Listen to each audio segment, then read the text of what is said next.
The news that Osama bin Laden had been hiding in plain sight in a Pakistani military town surprised many Americans. But it came as no surprise to the man you'll hear from tonight. His name is Amrullah Saleh, and 4 years ago, he told Pakistan's president that bin Laden was living in that very area. At the time, Saleh was at the height of his power as Afghanistan's top spy, their chief of intelligence. No one worked more closely with the U.S. in the fight against al-Qaeda and the Taliban. He's also one of Pakistan's fiercest critics, and long before bin Laden's death, behind closed doors, he was urging the U.S. to pay attention to the intelligence he was gathering on Pakistan's covert support for America's enemies. Tonight, he makes that case publicly. The story will continue in a moment. You have to give Pakistan a title. Is it a friend? What is Pakistan? It currently has the title of ally. Right, deceptive. So you think its title should be? It should be a hostile country, a hostile state. So Pakistan is the enemy of the U.S.? The amount of pain Pakistan has inflicted upon the United States in the past 12 years is unprecedented. No other country has inflicted that amount of pain upon your nation. When you say pain, what do you mean specifically? I mean, they generate fear for your country. They take your money. They do not cooperate. They created the Taliban. They are #1 in nuclear proliferation. You name it, every pain U.S. has in that part of the world, the hub of that is Pakistan. That may sound harsh, considering what President Obama told Steve Kroft on 60 Minutes last week. Pakistan, since 9/11, has been a strong counterterrorism partner with us. While he acknowledged Pakistan's help in fighting al-Qaeda, the president also said the relationship has problems. And according to Amrullah Saleh, the biggest problem is Pakistan giving safe haven to Taliban leaders. The senior Taliban leaders, we would learn about their locations every day. We would have their telephone numbers. You had their telephone numbers? Absolutely. And you passed those to the U.S.? Sure. Saleh says many of those numbers were traced here to Quetta, Pakistan, where the Taliban senior leaders known as the Quetta Shura are based. Was any action ever taken against them? Not against Quetta Shura, never. The U.S. could have taken action against senior Taliban They can leadership. take action tomorrow. They still can? Of course. And they don't? They don't. That's why I say the surge is not addressing the fundamental question. What do you do with sanctuaries in Pakistan? Amrullah is actually a friend of mine. Congressman Mike Rogers is chairman of the House Intelligence Committee that helps oversee all of America's intelligence agencies. He echoed what President Obama has said and told us Pakistan has arrested hundreds of terrorists in cities across the country over the last 10 years.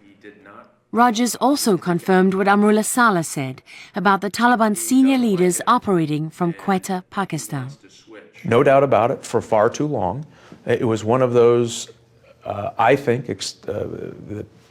arranged trade-offs for other bits of cooperation. And remember, this is this. So the U.S. knew that and accepted it? Well, they knew that they weren't being aggressive there. It didn't stop CIA's interests in trying to determine exactly who, what, when, where in Quetta, which is, you've been there, I've been there. It is a difficult place to operate under any circumstances. Why doesn't the U.S. say to Pakistan, if you don't go after the Afghan Taliban's leadership, the Quetta Shura, we're going to do it? Well, I mean, that's a great point. Many pressed the administration to do just that. And there's been a constant debate since I've been certainly on the Intelligence Committee about how far we go. Do you consider Pakistan a good ally, a strong ally? I would say Pakistan is an ally. There's serious challenges there. An ally may be too strong a word. We have yet to clearly define with each other that our national interests coincide. Amrullah Saleh says Pakistan goes after some of America's enemies while protecting others. It's a problem U.S. military and political leaders have raised repeatedly with their Pakistani counterparts. There was a time when Saleh and Pakistan fought against a common enemy, the Soviets, who occupied Afghanistan during the 1980s. This is Saleh in a BBC documentary we found from 20 years ago. At the age of 19, he was already a seasoned war veteran, in charge of rebuilding villages bombed in the fighting. Like many Afghans, Saleh was born into war and grew up dirt poor. His experience and intellect and hatred for the Taliban's extremist views helped his rapid rise to the powerful position of intelligence chief when he was just 32. He quit the Afghan government last summer, but his reputation still opens doors for him in Washington today. When we saw him on his last trip, he had just met with some of the most senior people in the U.S. government responsible for Afghan policy. I asked a U.S. politician today, I said, how do you explain to Americans that we give billions to Pakistan and Pakistan in return supports the Taliban, and the Taliban in return yesterday killed 6 American soldiers? And what did this politician say? His answer was not satisfactory. What was it? He said, well, we know this. And no one does anything about it. Exactly. While American soldiers come home in body bags. Yes. Yes.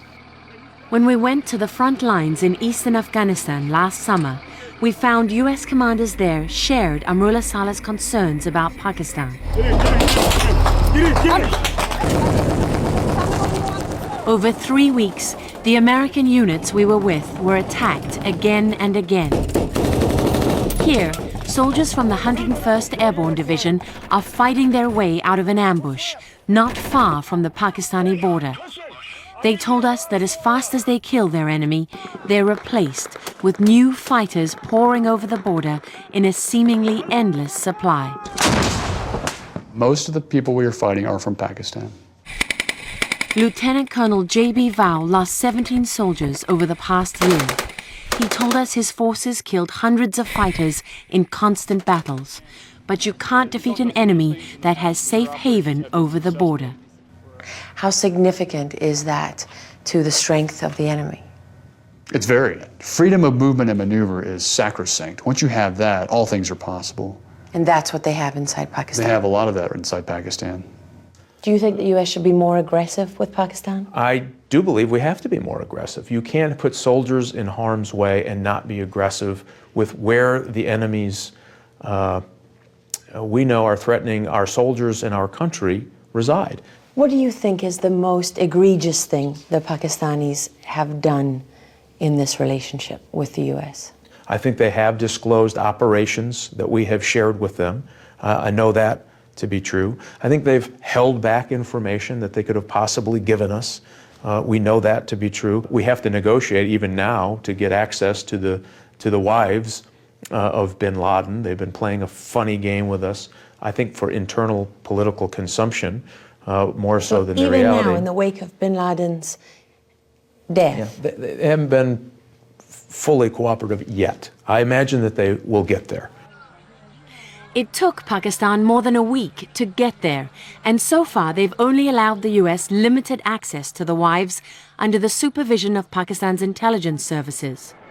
Amrullah Saleh believes Pakistan should now deliver other high-value targets. Mike Rogers agrees. I hope that they see this as an opportunity to be more cooperative, to be more open, to help us with other targets that we have in Pakistan that we're very interested in having apprehended. Such as Al-Qaeda's number 2. Zawahiri is a great example. I believe he's in Pakistan. Al-Qaeda's leaders and the Taliban have been trying to kill Amrullah Saleh for years. When we first met him at Afghanistan's intelligence headquarters in Kabul in 2009, he was living under constant threat of assassination. I am a very, very legitimate target. And if they kill me, I have told my family and my friends not to complain about anything, because I have killed many of them with pride. Today, even though he's out of the government, he still travels across the country campaigning for the defeat of Al-Qaeda and the Taliban. And he's still a marked man. I was ambushed 3 times after resigning. After resigning? Yes. When I was traveling, I was ambushed. The convoy I was traveling with was ambushed. Are you worried about your own survival? No. No. There is a cause. And if in pursuance of that cause, I embrace death, it will be a dignified death. The death of Osama bin Laden deep inside Pakistan didn't surprise Amrullah Saleh because he'd been making that case for years. Saleh says he confronted former Pakistani President Pervez Musharraf back in 2007. He told him Afghan intelligence believed bin Laden was in the Pakistani city of Mansehra. Saleh told us Musharraf was so offended that he lunged at him, and Afghan President Hamid Karzai had to intervene. It turns out Mansehra is just 12 miles from where Osama bin Laden was eventually found.